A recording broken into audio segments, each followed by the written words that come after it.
TTD laddu కల్తీ వ్యవహారంపై AP CM Chandrababu Naidu మరోసారి స్పందించారు. 2019-24 వైసీపీ పాలనలో లడ్డు నాణ్యత లోపించిందని, అప్పట్లో నెయ్యి సువాసన వచ్చిందా అని ప్రజలను ప్రశ్నించారు. సిటీ నివేదికలోనూ నెయ్యి తయారీకి రసాయనాలు వాడినట్లు తేలిందని పేర్కొన్నారు.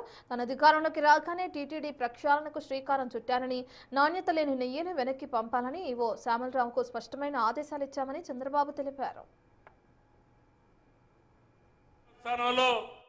ఒకప్పుడు మీరు తిరుపతికి పోయారు, 19-24 పోయారా లేదా అని మిమ్మల్ని అడుగుతున్నా.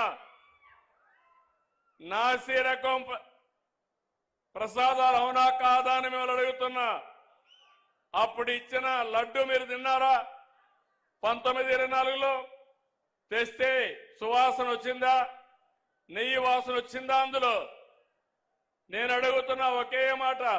మా తమ్ముడు నామాలు కూడా పెట్టుకున్నాడు. అది పవిత్రత, దేవుని మీద అభిమానం.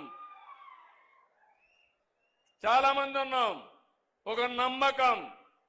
ఆ నమ్మకాన్ని, ఆ పవిత్రతను దెబ్బతీసే అధికారం ఎవరికీ లేదు.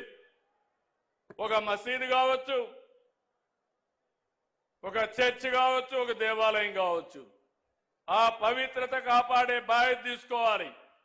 అలాంటిది అపవిత్రం చేస్తే, నేను ముఖ్యమంత్రి అయిన తర్వాత నేను ఇచ్చిన హామీ ప్రకారం రెండో సంతకం ఆఫీసర్ వేసింది. తిరుమల తిరుపతి దేవస్థానం ఈవోగా వేసి శ్యామలరావుని ప్రక్షాళన కార్యక్రమానికి ప్రారంభించా. వస్తే నెయ్యి చూస్తే బాగా లేకపోతే తిరిగి పంపించి దాంట్లో నుంచి శాంపుల్ తీసుకొని ఎన్డీడీబీ పంపించారు.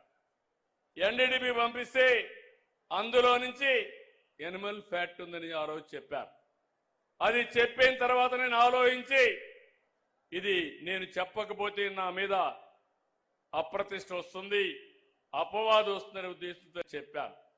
తర్వాత లేనిపోని సమస్యలన్నీ క్రియేట్ చేసి సుప్రీంకోర్టు వరకు పోయే పరిస్థితికి వచ్చారు. సిట్ వేశారు. ఆ సిట్లో వచ్చినటన్నీ మీరు చదివి ఉంటారు. చాలా స్పష్టంగా చెప్పారు, అసలు ఇది నెయ్యే కాదు, కెమికల్స్ తో తయారు చేసిన నెయ్యి అని చెప్పారు. రాష్ట్ర ప్రభుత్వాన్ని కూడా యాక్షన్ తీసుకోమని అధికార యంత్రాంగం పైన ఒక రిపోర్ట్ పంపించారు. ఇవన్నీ వస్తే తప్పుని తప్పించుకోవడానికి, వాళ్ళు చేసిన తప్పును వేరే వాళ్ళ పైన